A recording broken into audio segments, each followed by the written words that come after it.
ఏ పూజకే పువ్వు రుణమై పూసిందో కాలానికే తెలుసట.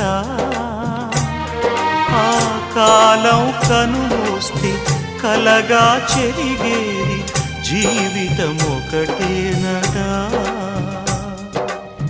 సవతిగా కాకుండా చెల్లిగా నన్ను చూసి తల్లిని చేశావుగా. ఈ పారాణి పాదాలు సేవించినా గాని రుణమే తీరదుగా. ఇది కలకాలమై